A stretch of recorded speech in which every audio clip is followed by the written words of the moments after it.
On arrive là-dessus. Donc là, on fait les niveaux. Donc pour faire les niveaux, moi je les fais un par un. Le kick, je sais qu'il va taper fort. Donc le mieux, ce serait que je le fasse taper entre 12 et 9. Ce sera du 9. Le snare, du coup, comme je sais que ça fait partie des trucs qui seront en clair, je vais essayer de le faire taper juste pour lui donner un petit peu de présence et qu'il réagisse en même temps que le kick.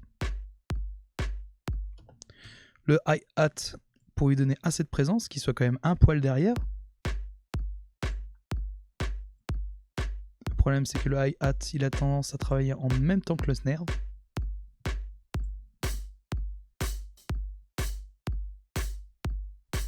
Et là, c'est que ton oreille qui travaillera. Et il tape un petit peu sur la droite, mais je veux vraiment accentuer le fait de l'avoir sur la droite. Et le checker, on va faire l'inverse. On va le mettre à gauche, parce qu'ils vont taper dans les mêmes fréquences. Et pour lui donner de l'harmonie, le mieux, c'est de les faire travailler droite-gauche.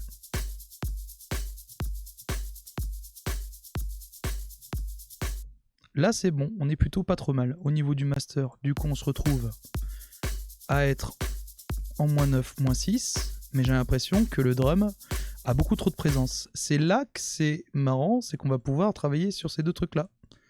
Donc pour donner un point de moins de valeur.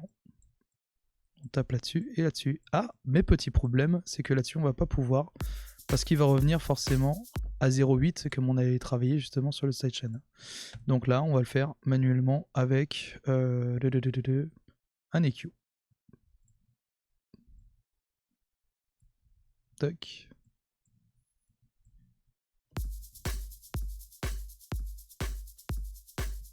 Et contrôler le master pour voir si on est entre 9 et 12. Besoin de monter le son aussi pour s'en rendre compte du résultat.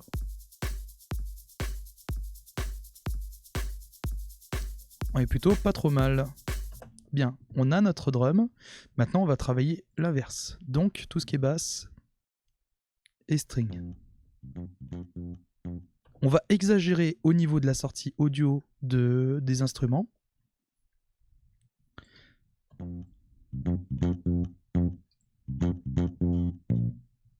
Donc là, tu vois, je ne travaille nullement la partie réglage, tout ça. On verra ça après.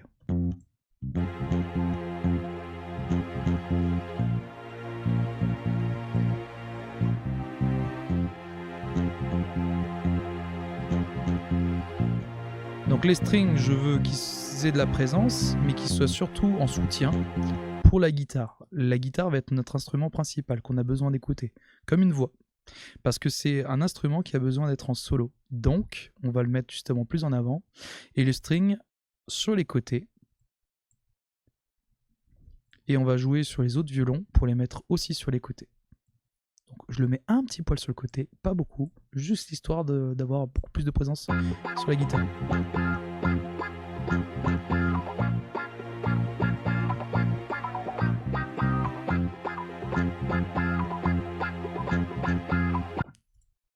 On exagère exprès, hein.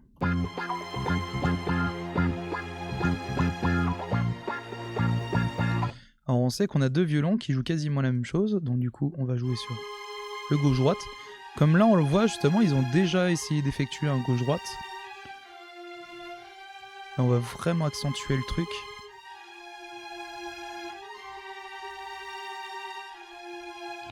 Donc il aura tendance à se mélanger parce que c'est deux fréquences très hautes, que ce soit la guitare et le violon. Donc ce qu'on va faire, on va jouer sur la puissance pour lui donner plus de présence ou pas. Le violon est très très très présent en aigu, donc on va pouvoir jouer justement sur sa valeur au niveau du dB.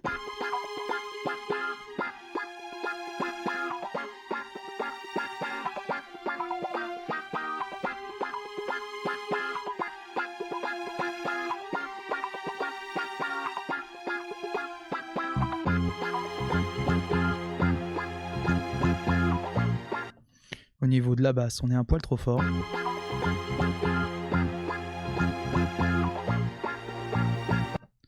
Alors, il y a un truc apparemment qui rentre en instru. D'accord. Alors là, j'ai fait une petite bêtise. Ah non, j'ai pas fait une bêtise. D'accord, j'ai mis le drum sidechain dans le drum pour que ça puisse avoir une valeur. Ok, c'est pour pouvoir tout régler. En fait, ça, pas besoin. Je ne l'ai pas réglé de la même manière dont je t'ai montré sur la première vidéo. J'ai dû faire un autre réglage pour que ça soit plus évident. Parce que comme ça, j'ai juste l'instrument abaissé pour que ça puisse baisser les deux. Donc on n'est pas trop mal. On va tester tout ensemble pour voir ce que ça donne. Donc en fonction de là où tu cliques, hein, clic droit, c'est pour muter tout le reste et avoir justement le solo sur un seul instru. Et en plus de ça, c'est que ça te valide derrière sur tous les raccords. C'est sur tous les raccords où c'est fixé. Donc si je clique sur la basse, on voit que ça a muté tout le reste. Mais comme la basse est connectée sur instru sidechain, l'instru sidechain est connecté sur l'instru, et que l'instru est connecté sur ma musique et la musique est connectée sur le master, du coup ça te laisse allumer vraiment sur la bonne connexion pour l'avoir sur le master au final. Et donc on refait un clic dessus, et on refait un autre clic, et ça t'active tout le reste.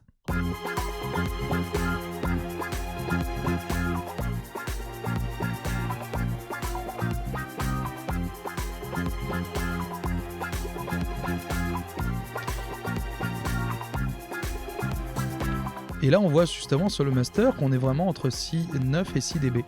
Ça fait qu'on a beaucoup plus d'espace pour pouvoir travailler justement après sur la masterisation finale. Évite de travailler à plus de 0 une fois que ta musique est terminée, qu'elle est vraiment mixée correctement et qu'elle est masterisée, elle est normalement à 0 dB. Moi ce que je fais principalement, c'est que je mixe tout correctement et après je la sors du logiciel.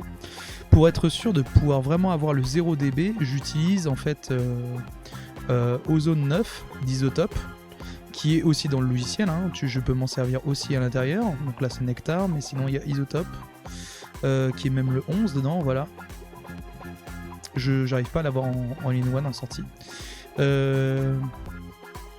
Et ça va nous permettre vraiment de retravailler toute la musique en sortie, pour que ça donne mieux, parce que quand tu le sors de FL Studio, des fois tu perds 0,50 de dB et tu ne sais pas pourquoi, et je pense que c'est le codage du logiciel qui est fait comme ça.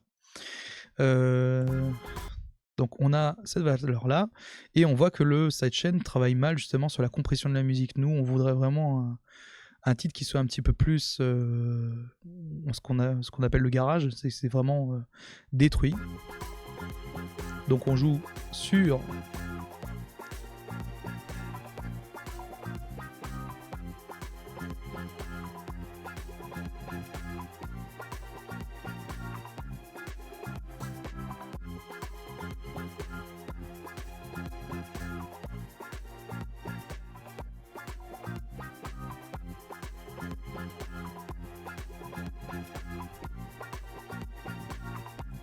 donc là le snare, comme je l'ai dit tout à l'heure, je le voulais pas en...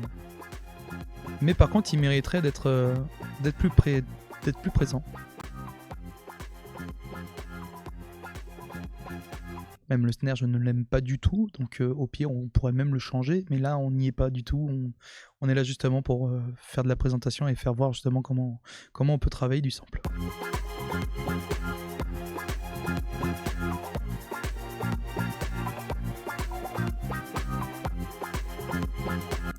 Pour tout le reste, je vais te faire une autre vidéo qui va parler justement de tout ce qui est réglage EQ avant de taper sur la compression.